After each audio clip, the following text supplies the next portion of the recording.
Master Tech RV Repair and Storage. They are in Commerce City, and he is one of the preeminent Airstream, well for that matter, also trailer, but I think he specializes in Airstream repair in the area.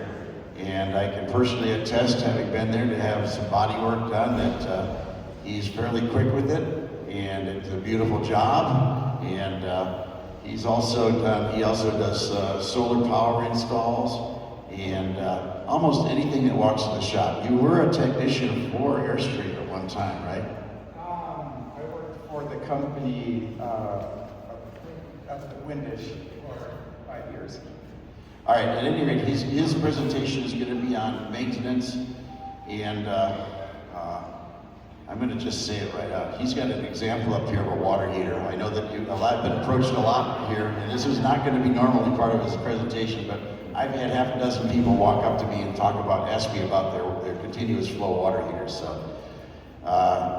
we have a sample that is the victim of poor winter maintenance, but let him go through and tell about what he's going to talk about. If you have questions about that water heater, hit him up at the end. And again, it's kind of like with Luke.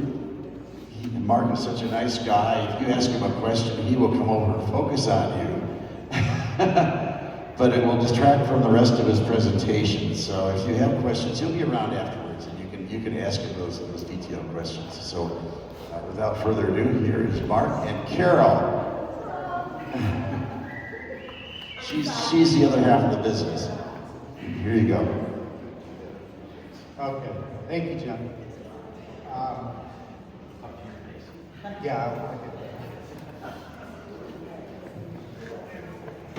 Okay, about Master Tech RV.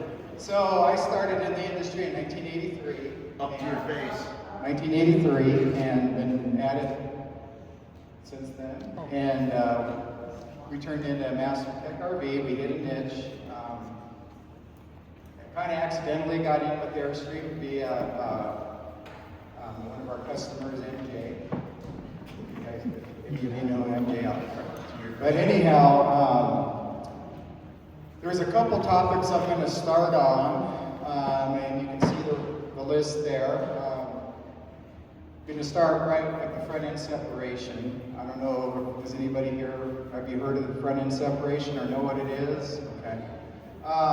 It's become a really big item of repair at our shop. Mostly the units that have the front compartment storage door is affected.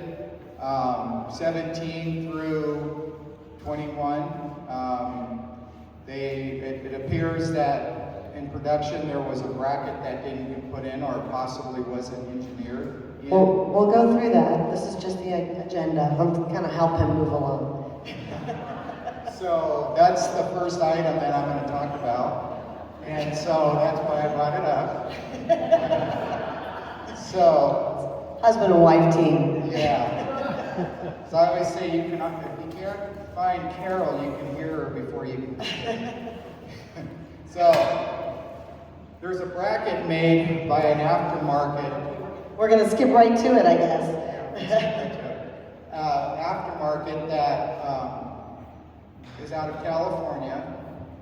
This is the bracket that's used, that we put in to handle the front end separation. The pillar that's in the front, the two pillars that are in the main frame underneath the skin, there's a void about this big between where that pillar meets the bottom, where it attaches to the floor of the unit inside the wall.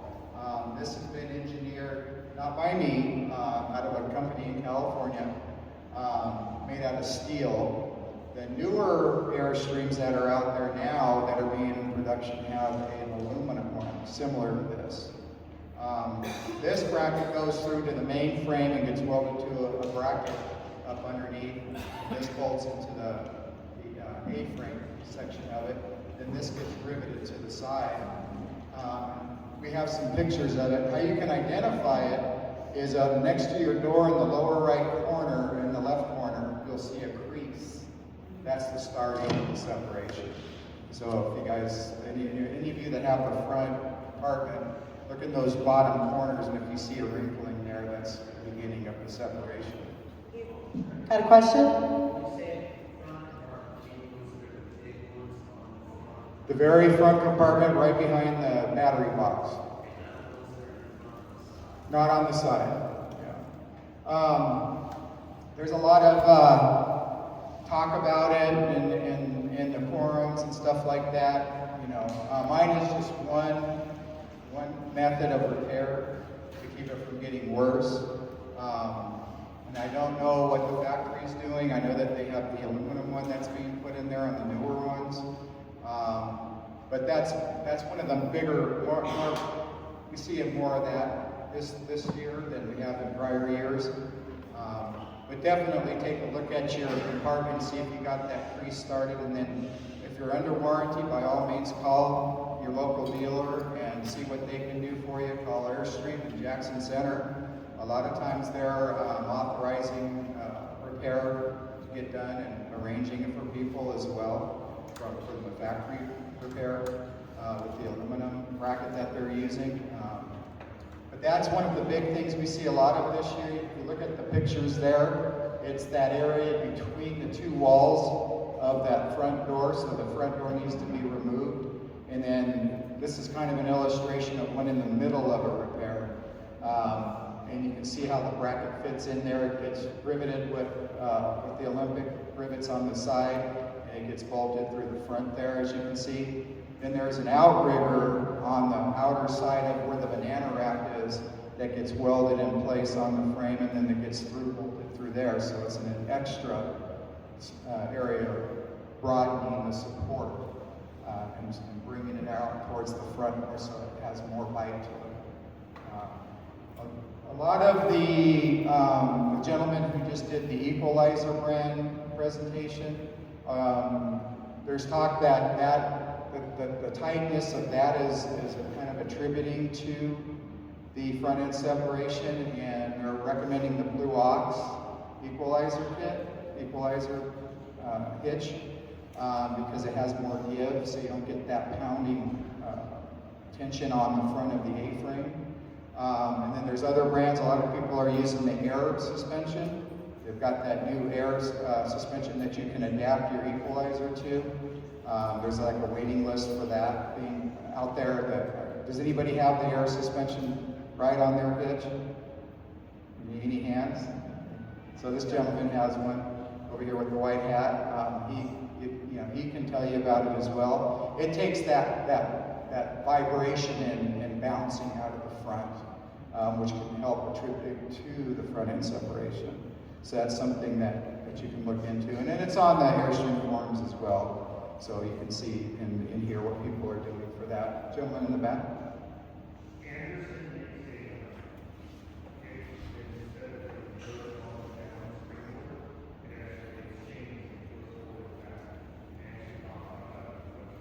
Yeah, there's one solution there. Anything you can do to lighten that and take that stiffness out seems to be working.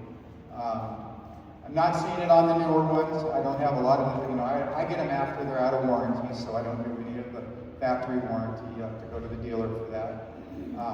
Sir?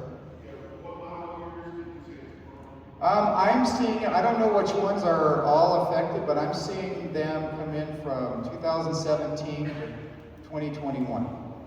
That's what I'm seeing the most of. We've done quite a few of them. It's pretty intensive. The repair that I do, depending on how much work needs to be done, if the front metal isn't torn, sometimes I see the front metal's torn because it's been vibrating so much. If that doesn't need to be done and just the brackets need to be installed, it's running around $4,500 for the repair. Pretty affordable. I know that there's other people out there that are doing them, and they're really getting elaborate with all the reconstructing the whole front. It's a lot more expensive. I'm not sure of the exact amount, but I've heard it's 3-4 times of what this repair is running. Any other questions on that? Anybody have anything? What sizes? What lengths? I don't see it in the Bambis. I'm seeing it at 25 and bigger, 25 feet. A lot of 27 and 28 foot is probably the majority. of what I see come in. And Did you say it was only with the models that had the door in the front? that's what I'm seeing it in, yeah. It has that front compartment door that's right behind the battery box. Okay. That's what I'm seeing it in. So, if you start seeing it, come see me and we can catch it before it gets too bad. Okay, what do we got?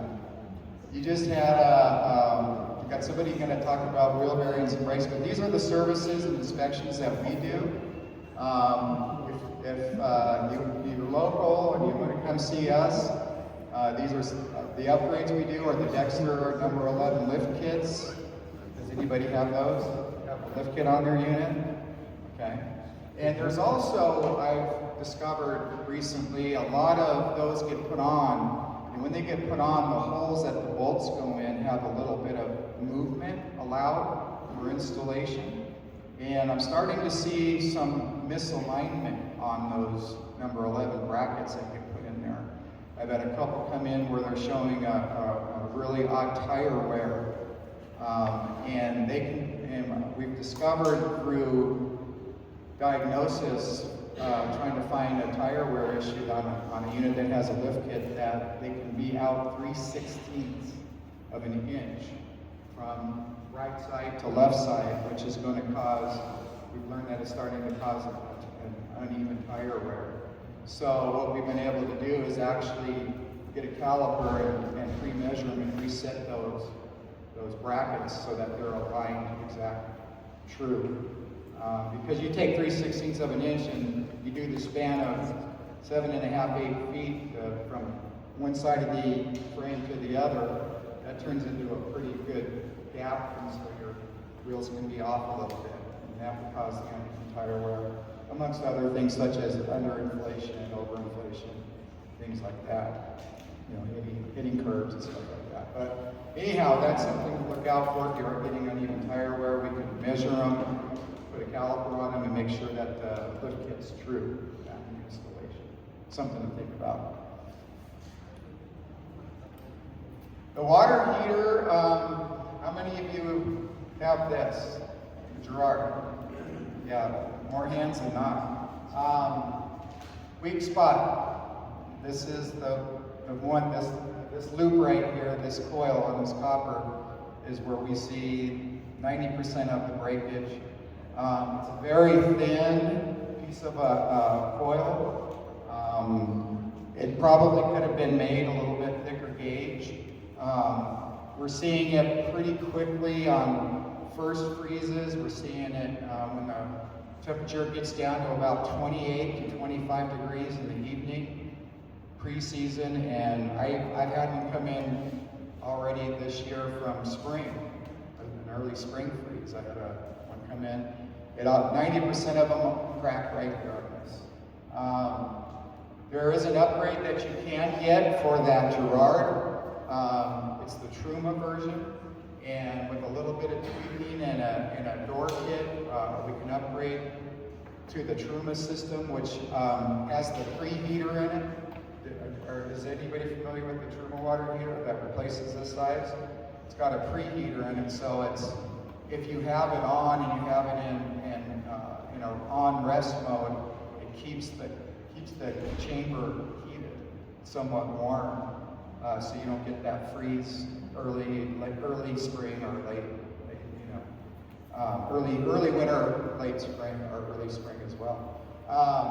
That's something that we also have been doing a lot of, is the upgrade to the Truma system. It's a little pricey, it'll bite you a little bit, but it's, people that have gone through this, I had one customer go through 2 of them. And so the Truma would have covered the cost of 2 of them. So, yes sir? When you say pricey, the unit itself with the door kit is running around $2,800. And we do have to change you have to run a new cable for the controller. We have to get in where the controller is and change the cable and change the face of that. Often we can put it where the other one was, so it's in the same place. And the door kit runs, part of that is the door kit runs another $300-400 for us, the door kit. Yes, sir. I'm sure that this is under a manufacturer's warranty, but you gotta read the fine print. It doesn't protect against cold weather. Freeze damage is what they would call that. Yeah, Carol handles all of the aftermarket warranty issues. We can handle Suburban warranty. Suburban, Atwood, Dometic, we're a Dometic authorized dealer as well. If you have them over at the Dometic unit out there. Jim wants to interject. I'm not going to interject other than he has a curriculum that he wants to follow, and questions right now, as you can tell, he's so kind-hearted that he will go back and answer. So if you have detailed questions about your particular component, really wait until afterwards so that he can make it through the overall information he wants to speak. And I will say, Mark, if somebody does interject with a question, please repeat the question. Or I'd be happy to take the mic. Very good. Yeah, you can grab the mic so everybody can hear you. I'm sorry, I didn't realize you guys couldn't hear him. So we are also a Merlin Ridge Solar and Go Power warranty and installation center. So if you do want to get the off-grid, we can do the full solar panels with lithium batteries, complete off-grid. There's several of you here that have already had me do that for you. And hopefully everything's working well. We're a Victron, certified Victron. We go to training every year for anything Victron for warranty and repair as well. That's become a big thing. We're a Maxim dealer, so we also carry the Maxim Skylights, which have the 3-layer clear skylight upgrades for when you get ready to remove your old cracked one. You can upgrade to the Maxim. If any of you have that, you know which ones that is. They have a metal frame around them, and they have a really good warranty on them. We are easy utility bumper hitch and bike rack, so that would be a torque lift hitch. So if you want to carry an e-bike on the back of your trailer, we are a torque lift dealer as well. We have the torque lift steps. Those are they're kind of like an accordion type steps. So when you step into your unit, that it doesn't shake the unit. It's separate and it sets against the floor, the ground, if you will, so you don't transfer that weight into your camper when you're going in or out, or if you have a damaged step. A lot of people like that telescopic accordion type step. Microwave convection oven swap. We've got a couple of those. If you want the convection upgrade, take the oven out, we can do that. We use factory parts from Jackson Center for that. So let's see, roof seams, that's a big thing. We've seen a lot of that. The factory recommends, I've had customers come back that have just gone to Ultimate Airstream and they're telling us that they need to have their roof resealed, completely scraped and resealed in 5 years. That's questionable. That's what they recommend. It depends on if you're indoor storage or you've got covered storage, so you can go longer. Before you decide you want to have the roof resealed, have it inspected first. We can inspect your roof for you and do a true test. We do a pull test, pull the sealant, check the elasticity of the sealant, and just choose areas that need to be done.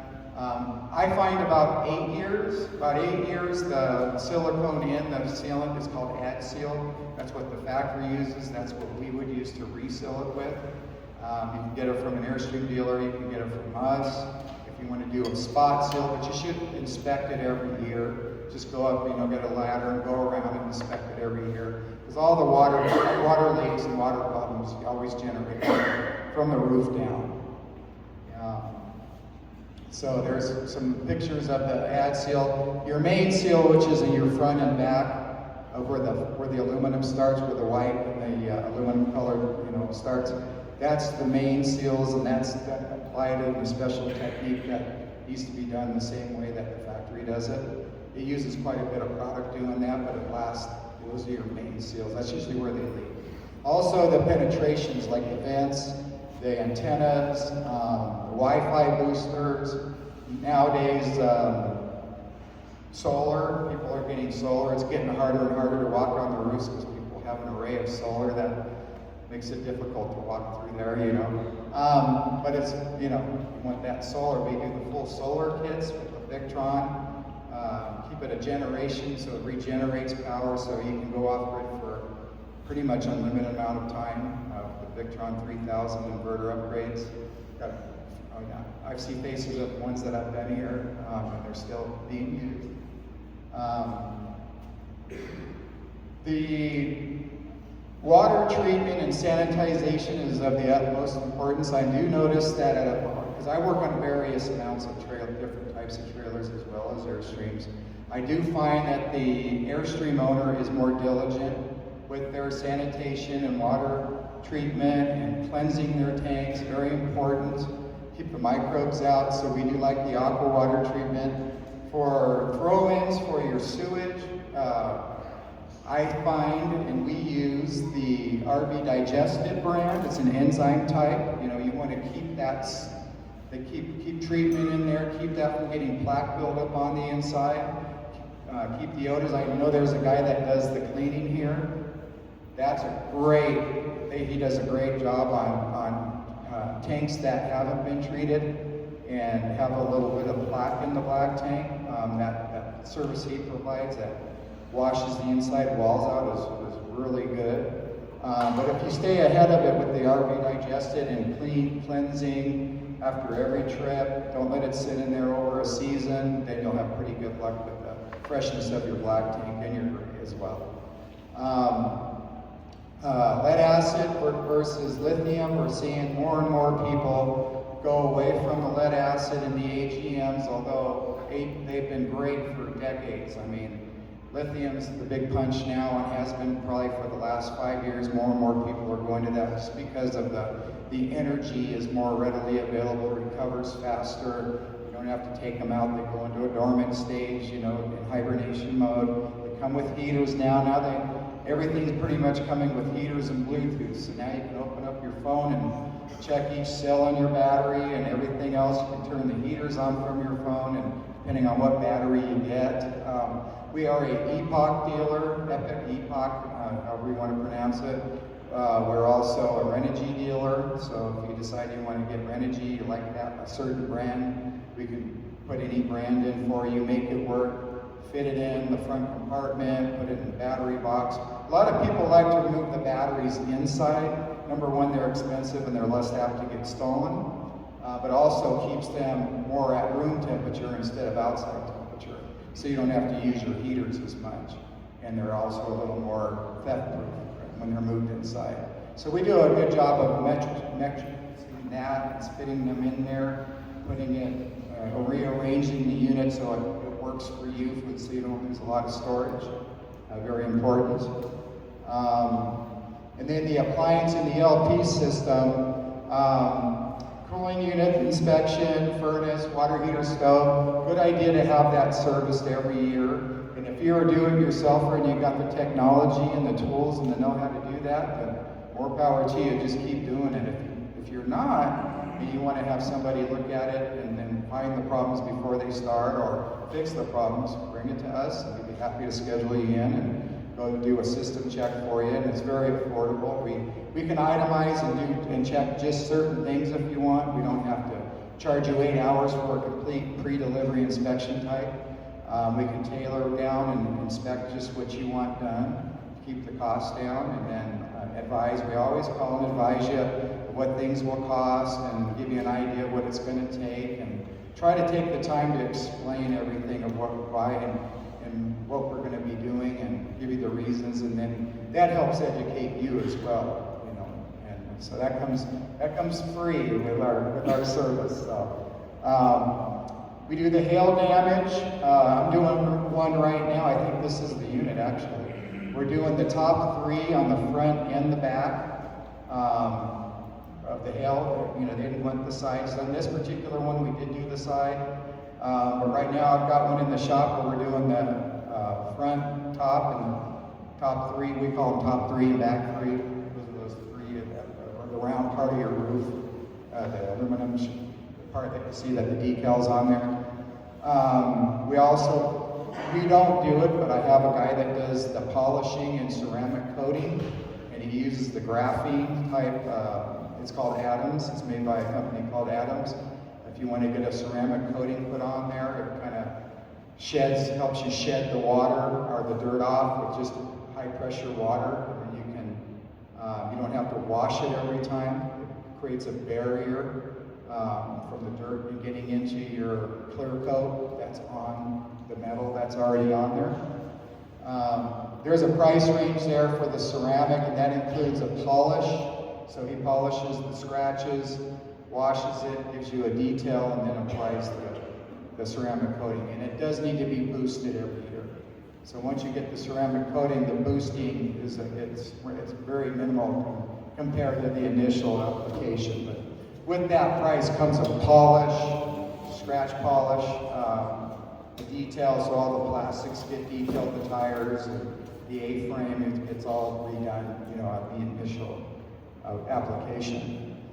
A lot of people ask about how to wash it after ceramic coated. So when you are washing any time, whether it's ceramic coated or not, ceramic coating you're just going to use pressure washer, okay, if you have ceramic. Don't try to keep a brush off there if you can. Or if you are going to wipe it with something, use the microfiber. Fresh, clean microfiber only on a ceramic coated one. Ones that haven't been ceramic coated that just have a wax on them, and there's nothing wrong with that wax, and there's nothing wrong with washing them yourselves. You're going to want to go back and forth with the grain. We get units in that are washed like this, up and down, and you can see the scratches it creates. It's really bad. You always want to go, and if you look closely at your metal, you'll see the lines in it. You'll see the lines and they call that the grain of it. You're going to want to wash back, right to left.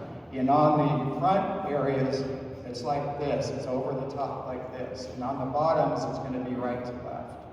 Okay, even on the rock guards, the stone guards, the segment guards, always go with the grain, okay? And always use a microfiber to dry it. Okay, a towel, anything that might be porous will scratch the clear coat that's on that aluminum metal there. Okay? These are showing you what the Maxim, what I mentioned earlier. It's got the metal frame around it. There is a 3-layer, and it does have it's a pressure, negative pressure in there, so it's not going to expand and contract with the heat and the cold. It's really good upgrade for when your Skylight goes out, and even prior to. They run a little bit, they run a few $100s, but they're a one and done type of things. And we don't have to dissect the whole Skylight off. We just take the top piece off, and then we can put the metal frame Skylight on there if you wanted to upgrade to those. Little more, they're not, I want to say 100% hail-proof. If you get a hailstone that big, it can go through it. But for the smaller ones, they claim that they're hail-proof for a reasonable size hailstone. So here's checklist. If you want to take a picture of that, that's a good checklist to go by. And we provide all those services that you see on there. What? Or you can do it yourself. Things you can't do, just give us a holler. Get out of the way. But it's just a good something to have to go off. And now I am available for any questions you might have. Anybody out there? Questions on Skylights? Sir? So the wood and the panels that hold the sink and the other elements have very short screws that hang the hinges and so on. And when those screws start wearing out into the wood, do you recommend like using a glue and then using the same screws, or how do you Yeah, that's a very good question. Because every case is different, they don't want to protrude through the laminate side, obviously. So what I try to do, depending on how bad the hole is I'll get sawdust and make the special glue. I'll make an actual patch out of glue and wood and sawdust. And we can take it off, and we can actually put the patch in there, sand it down, and make it flat again, and then recreate that hole for you. That's how we do it. We've not had any come back doing that. Okay, other quick question. Is there some kind of treatment or spray or something that the windows tend to seal shut a little bit, and so to make them so that that rubber doesn't attach to the glass? Yeah, that you can do. Open the window, obviously, and then I don't have a specific brand, but what I do, what I look for is you could use WD-40 in a pinch. You know, all you're doing is softening that rubber again. And that's what happens is that you never open that window, so that rubber can get really hard and stick to the actual glass. And when you do open it, you're tearing some of that rubber off of the seal. So just once a year, just you can have us during your inspection. I have a guy that has us do that every year. And Airstream actually makes a maintenance profile that you can pull offline of an annual, and that's one of them, is open the windows, put an oil base on the rubber, a rubber treatment, if you will, and they're out there, and they're on, you can buy them on Amazon. Open your windows and treat it, wipe it down, use microfiber, and then let it, I always let it cure for about an hour with the window open so it can absorb in there, and then shut the window and lock it. And then when you go to open it the next time, it's free and clear. That'll save the life of that. But the other point of that is that rubber can be obtained and replaced as well. It's a little bit of work, but we can replace all that rubber on there with the OEM product. Any other questions? Do you remove demons from the refrigeration system? Well, yeah, the removing the demon is removing the refrigerator. A lot of times, not every time. About 50% of the time, we can find an installation flaw. We can find sometimes it's just a bad unit, you know, that you've thrown hundreds and hundreds of dollars in it. And one thing breaks and some other part of it breaks. I find from my, 37 years, a lot of it is the ventilation upon installation from a unit from back in maybe, let's just say 15 years, wasn't vented properly, which causes overheating, and overheating can cause component failure. I do see a lot of that. One causes, cause and effect type thing. What kind of demons are you referencing? What do you have going?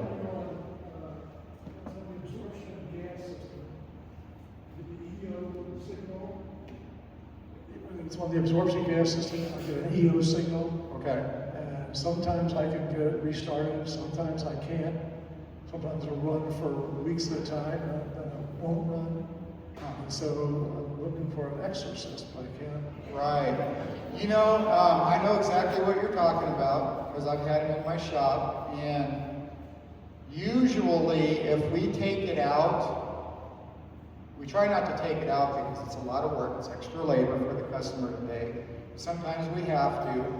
And some, I mean, honestly, by the time we can analyze it and see what's going on with it, and then we get to that threshold to where if we got to put a new cooling unit in, we got to put a new control board, we've got to reduct the heat. That's that heat problem I was talking about to begin with. It originates from that. So a lot of times with the newer technology of the newer refrigerators, a newer version of that refrigerator will take care of the problem. And you're only a little bit more than us taking it out and reworking on it 2 or 3 times, to be honest with you. But generally, we've had a really good record of finding out what it is. All this stuff just takes experience. It takes a guy that's been doing it from back in the 80s to now, because I've seen that maybe 15, 20 years ago. And we get an older unit, and then now the newer ones have their own set of problems, because they're 12 volt only, and now you got a voltage and an amperage issue, And that's not usually the issue on the newer ones. The newer ones, I find a ventilation issue. On the 12-volt only refrigerators, not a lot of them, but a few. The few that I've worked on, it's a ventilation issue, and it just needs to be aspirated better. You know, needs because that heat, you know, you're still creating heat. That compressor is not near the heat of a heat absorption refrigerator like you're talking about, but aspiration, anything that's refrigeration and compressed gases always needs to be ventilated, and that's what we find in the majority of the start of the problem. I just found out yesterday that I should be recaulking the lower belt trim because we have an older Bambi. Oh, talking about the rub rail? Yeah. The big 1 inch on the bottom? Yeah. Is that a pretty easy DIY, and what do I use? Yes, the caulking is anything on the outside. Check, look for cracks, scrape, get a Teflon scraper. You can buy them on Amazon. Recaulk it. If it's something that's not up your alley, you don't want to deal with it, bring it to us. What kind of caulk is it? It's Adseal. Well, that's called an Acular. On the initial factory puts what's called an Acular. It's an aluminum-based liquid application. It comes out of a special, it's almost like an oil gun, the old oil guns. That's the initial stuff. They make the newer version of it. Now they also make a caulking by Adseal, which replicates that. It's a little bit lighter in color, but the newer caulking that they've made, because not everybody wants to go out and buy a can of Acular, because you can't get it. You got to go through a dealer. You got to order it. They're going to go, "What do you want Acular for?" That's something that we use in the shop when we repair them, you know, for the body work. But that's something you can bring to us, or you can just get a Teflon. You can get some rubbing alcohol, denatured alcohol, clean it really good, scrape it, and then reapply the Acular or the Adseal. Okay, it sounds like I'll be having you do it when I bring it in next year. I make it sound a lot more harder than it is. It's just laborsome, mostly. Penny Wilson, one of my customers. Just curious, because we have a 23, but for your front end separation fix, do you have to take the skin off, or do you just bolt it straight in? Just a compartment door.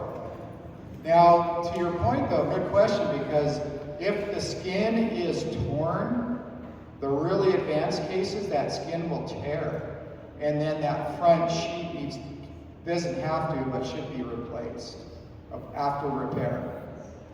But you're not seeing it on 23s? I'm not seeing it, no, and not on your size, not on the 23 footers. And I just start seeing that little wrinkle right there in those lower corners. And I could show you again. We have that one picture kind of gives you an indication.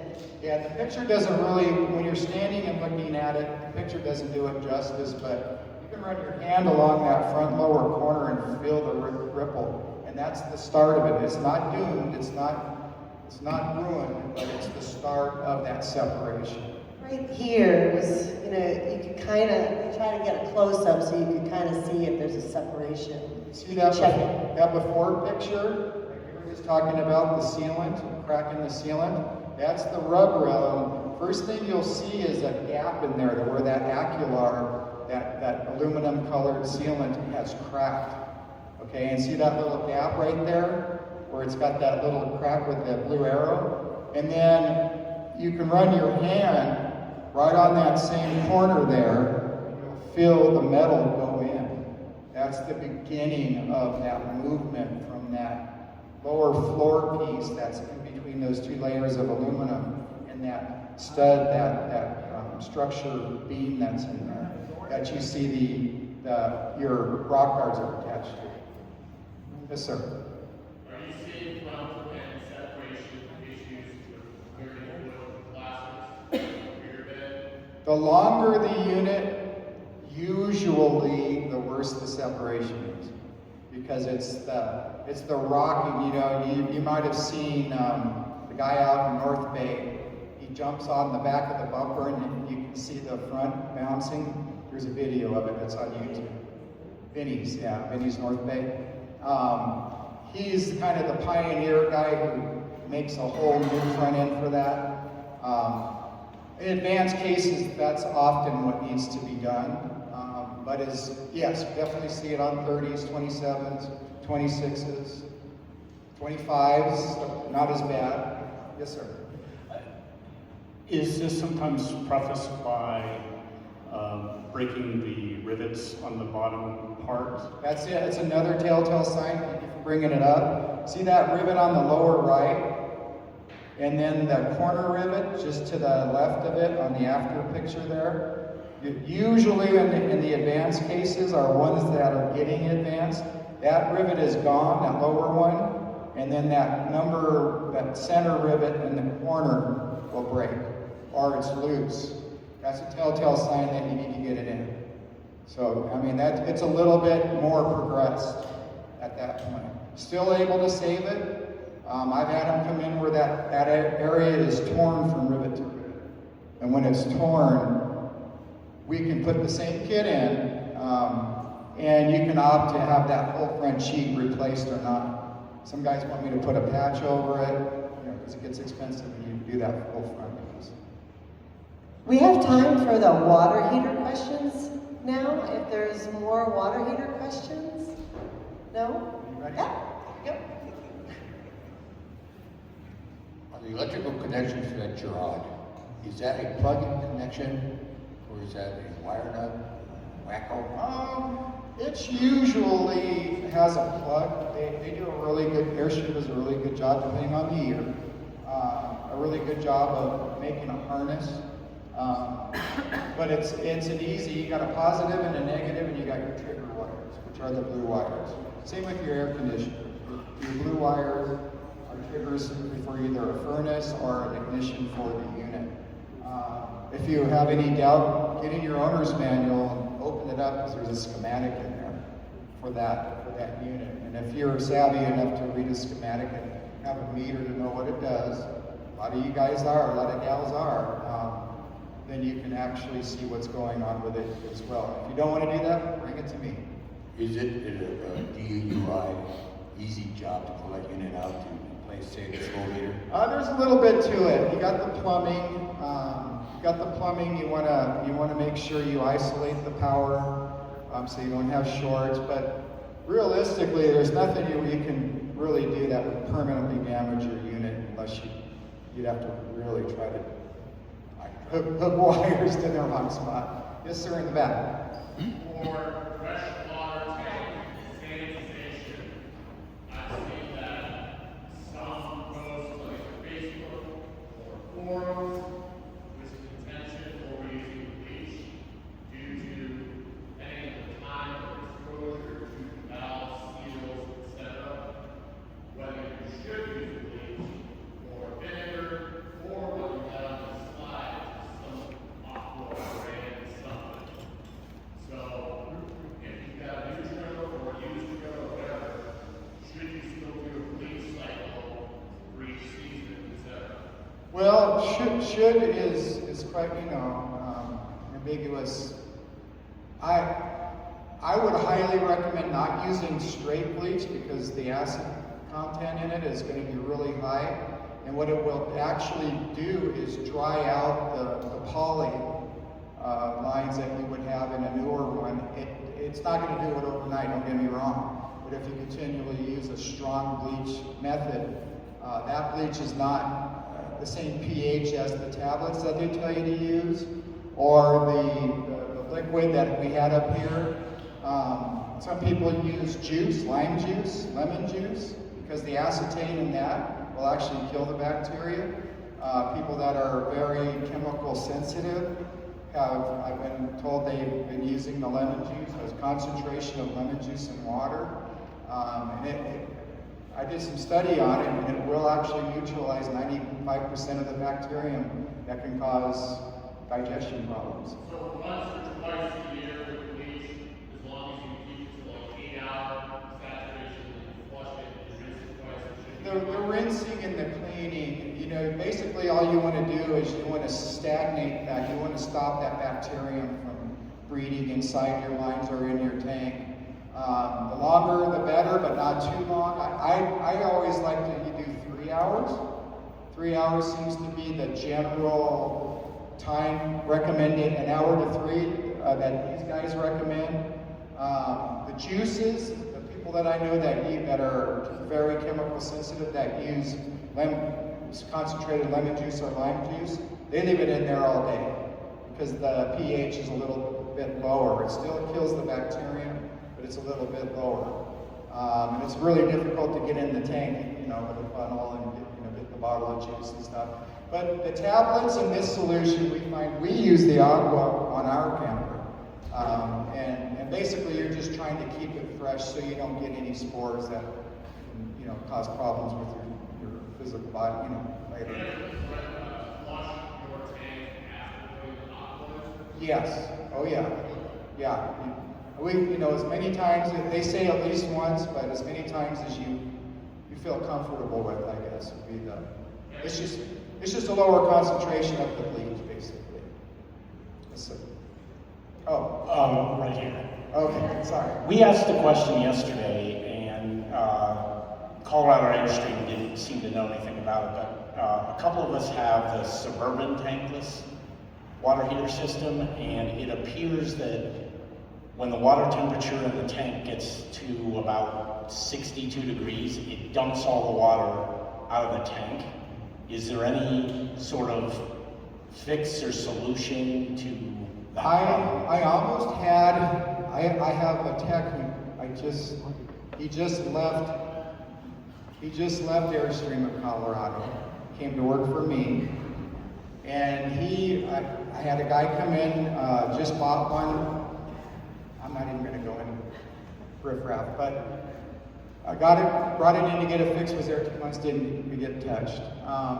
Had a problem, and I talked to my tech who just left there, and he says, oh, they've got a pressure valve issue on the Suburbans, where it dumps. He goes, you have to change that, either get that pressure valve changed out, or you have to reset it every time. You have to drain it and reseat the seal. So what's happening is, I think the calcium from the water is creating a barrier on the seal, so that the pressure going on the seal that would keep the water in the system isn't seating properly. So he said one repair is to get full pressure on your camper.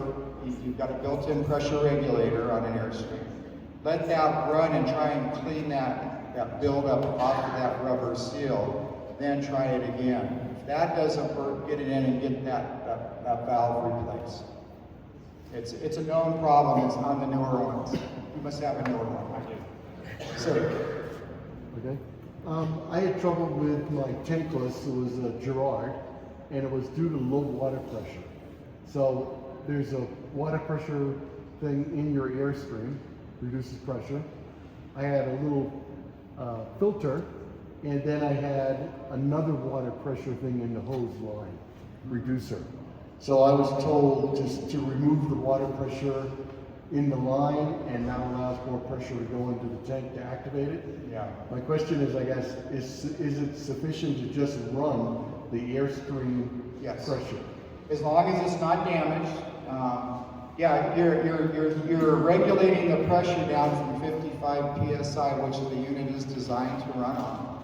That's what that built-in city water pressure regulator does. That comes with the Airstream. If it has had freeze damage or has from age, it could not be working, but you can buy a regulator that has a gauge on it, and you can put that on there. But more often than not, 99.5% of the time, the pressure regulator that's on your unit, providing that it's not damaged, is more than enough pressure used for your water system. And then your appliance will work normally at that point. Okay, there's been a request for the deck, our presentation deck, and if you'd like us to send what we presented today, I just need your email address and I can send it to you. Also, if you'd like to come up, because we're out of time now, to schedule an appointment with us, we're also scheduling those as well. Thank you. I feel like the Grinch who stole Mark. Some great questions, and we have a book review coming up here, but Mark and Carol are going to move out to the patio like Luke did yesterday, and give you a chance to continue on with your questions and one-on-one, so.